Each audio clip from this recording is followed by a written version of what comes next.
Welcome to the annual 2019 Dumbest Scammers Award.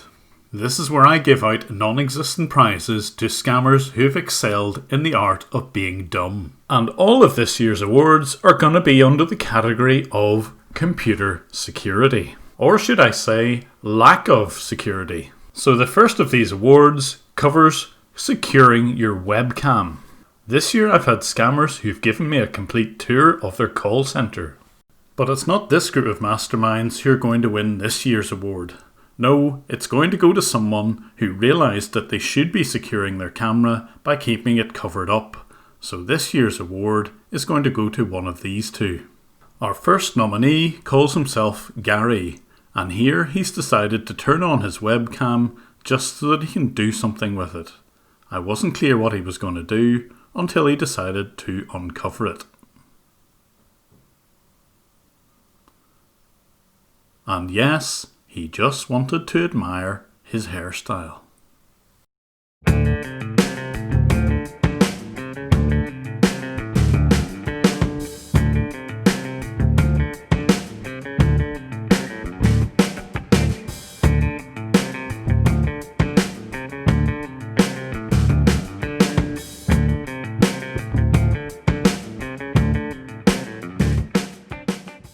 But surprisingly, Gary isn't the only scammer who's aware that he should keep his webcam covered, because here we have our worthy winner who proves that the weakest link in any computer security is the human factor. But just what is it that's made this scammer uncover his webcam? If I pan back a bit, you can see the answer.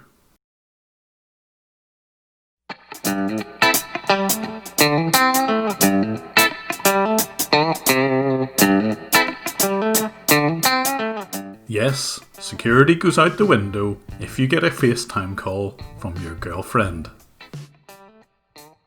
So our worthy winner of the 2019 Webcam Security Award goes to Alex or Roger, depending on the day, for his efforts with this webcam. Nice one, Alex. We hope to see you next year.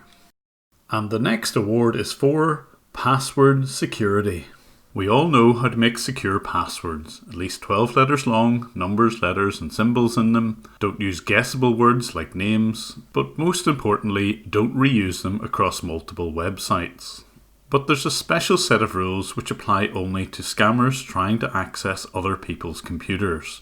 Firstly, you shouldn't use a password with your own name in it. Because if you come across somebody like me who runs a keylogger, I'm going to find your name pretty quickly. So the first candidate for this year's Password Security Award comes from Renewed Technology. And the person who's typing all of this onto my computer is someone called Himanshu Nigam, who owns Renewed Technology or Renowned Computers. And not only does his password have his own name in it, but his name is also printed to the screen as soon as he places a fake order. Nice one, Himanshu. No! But he isn't even the winner of this year's award. No, that goes to globalitechnologies.us, who are pop-up scammers. Playing very fast in the background is my experience whenever I phoned the number on one of those pop-ups, and of course they tried to get money out of me even though there was nothing wrong. What I didn't know was the real name and location of this company until one of their agents decided to log into their payment gateway. Not a very good idea on a machine which is logging every keystroke. And thanks to that login, I could see the name of the person who was trying to scam me. But not only did I have his name, but his password let me into their payment gateway. It was Growth Zone Infotech in the Lakshmi-Nagar region of New Delhi. And it also revealed some of the managing director's details, including some of his bank information. All very interesting information which has been passed on to the New Delhi police. But better than all of this, it gave me an opportunity to see just how many people they had scammed, and also an opportunity to refund some of those victims. I put a little note against each of the refunds just to point out that the whole thing was a scam. And lastly, it gave me an opportunity to challenge the owners on what it said as their address on their website. So just have a look over here. This is a registered company over here where your technician will be assigned permanently. If you want to check the contact information, you can just click on contact us and all the information will be provided to you. Okay. You can see it over here. But that's just a website. You could be anywhere in the world. Sir, you can see the address and the telephone number which I have provided to you, right? Yeah. And you can see the toll-free number is So always you're available on in the where are you? Is it New York or San Jose or where are you? in So California, sir. so you're sitting in California. Yes. So what time is it there? And you can see What time is it? now, I beg your pardon? What time is it? You would be able to answer that very quickly if you really were in California. Hello? You can hear me. What time is it in California? You're having to look it up, aren't You're you? asking me? No, sir, I'm not looking. See, if I have to look, I have to check on your computer, right? I'm not even moving the cursor. Are you getting So my what time point? is it with you? And sir, it's You 11:37 had to look a.m. it up. right now. You had to Sharp. look it up, didn't Sir, you? how can I look it, sir? I cannot see? I'm on your computer screen. Did I move anything? Doesn't matter. You've got remote access to my computer screen. You've got your own computer screen. Sir, see, I have already provided you all my information. If you want, you can come and visit to me at this address, okay? If you personally want to see me, you have to visit on this address. I think I might. Let me have a look. So what am I going to see here? So is this going to be some big office, is it? You can just drop the person over there on the location. Oh, I know. So this is your global office, is it? Yes. This house is your global office. 2746 Agua So Vista you haven't Drive. dropped the person correctly. I know, I have. Stop trying to move my let me show my you. mouse. You've just been caught out. That is a residential address, quite clearly. Now you have to close Sir, it. Now I know you're lying to me. Sir, I believe That's that somebody's you are house doing a in San one-side Jose. conversation. Okay. You're not sitting there at all, are you? Sir, I have already told you and provided you all my information, right? So given that his password managed to get me right into his company details, I think Growth Zone are a very worthy winner of the Password Security Prize. Well done, lads. So we come to our next prize, and this one is for computer hacking.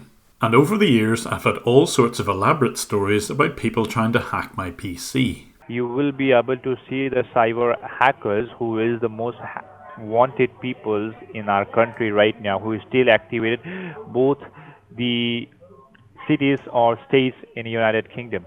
All right, and we have found there are two hackers. All right, two hackers who still activated into your internet website. But unlike last year, I didn't have anyone taking me through the National Crime Agency's most wanted list. Instead, this year's scammers ran up geektyper.com. If you're not familiar with GeekTyper, it's just a little animation to make it look as if there's something odd going on your computer. And some scammers will try to use this technique to make it look as if you really have got a problem, when in fact there's never anything really wrong. So this is a scammer called Gautam from Kolkata who's trying the GeekTyper script on me. Then that is the important details, that is the insider information which I am sharing with you, by which you will be get aware that we are from the security team. Now you can see secure content protect, that is the digital and the security authorization needed from United States of America. Can you see out there on your in front of your screen now? Hello. Yes. Now can you see out there trust? Now you can see I have just shown you recently your IP address, but you can see there is a IP address of killer IP address 205.211.157.84, and can you see connecting to CIA internal database, and there is a IP trash which we have found and which we triangulating it.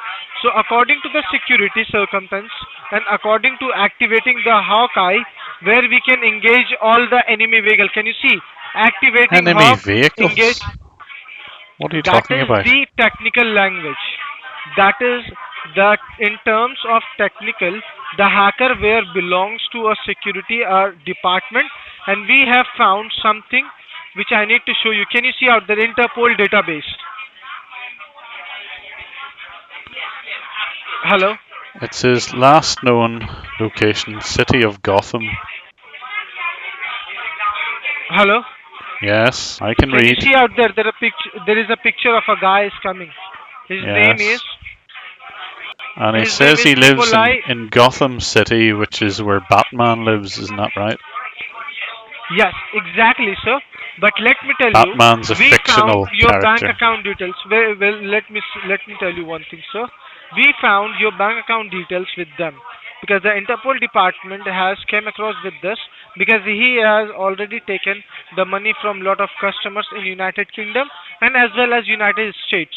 So we got the clue and we got this confirmation from there, and that is the reason we give you a call, and we have found that people from your own NetWest branch has been involving into this, and I'm going to give you some extra information as well. I quizzed him a bit more about the fact that Gotham City Police Department were the ones who were after this criminal. Needless to say, the rest of his scam didn't quite work, and he pretty rapidly hung up on me. So this year's Computer Hacking Award goes to Gotham in Kolkata. Well done. But I really do think you should start to read up a little bit more on who Batman is and where Gotham City is located. And our final award is for Security in Depth. If you're in the computer security industry, you'll know that it's good to have multiple layers of defense. And here you can see a scammer using not only a VPN, but he's also connecting to a remote desktop which isn't his own computer. So he's being extra cautious here. He doesn't want anyone knowing his real IP address, and whatever he's about to do, it isn't going to be coming from his real PC. Instead, he's bought access to a remote private server, a VPS. So why all this secrecy? Well, the answer is he's sending lots of spam and scam emails. And what drew my attention to him is that he sent me one of those emails. It's never a good idea to send a scam email like this to someone whose hobby is taking down scammers. There were a few things that caught my eye about this email. First of all, the MS Support Centre seemed to be from a free Outlook account. Then the strange mixed case on every word. The fact that the IP address wasn't from Eastern Russia at all, but was an invalid one. And lastly, no website, just a phone number. So of course I called that number. And it wasn't too long before I managed to get access to the scammer's PC and observed how his scam worked. You can see it running here in the background. He had managed to buy himself thousands of email addresses and was laboriously cutting and pasting these from a spreadsheet into the Microsoft Outlook webmail client. It seemed that the phone number which appeared on all of those emails was in fact his Skype number. And he tried to disguise himself by calling himself Himanshu Wadhwa. However, his real name appeared at the bottom of the Skype client, and his PC was also named Vikas. So I sent his details to Skype's abuse department, where they promptly shut down his Skype account, and in addition, I got in touch with a VPS server. They were a company called TerraSwitch in the US, and to their immense credit, within minutes of me sending the abuse email, Justin from that company got back to me and shut down their server. And it turned out that Justin was a big fan of my channel. But all of this goes to prove you can have all the security in the world, but if you pick on the wrong person, you might just end up having your scam ruined. So although he tried to be careful, Vikas proved to be a very worthy winner of the Computer Security Award. You nearly got there, but hey, worst luck next year. So I hope you've enjoyed this year's awards, and let's just hope that 2020 will bring another bumper crop of dumb scammers. And because this is the Patron version of this video, I'd just like to say a very big thank you to everyone who has supported me this year. On a more serious note, I've managed to take out quite a number of scam organisations this year, and I expect to be able to do the same next year. So once again, thank you for this support, and I look forward to continuing the fight next year.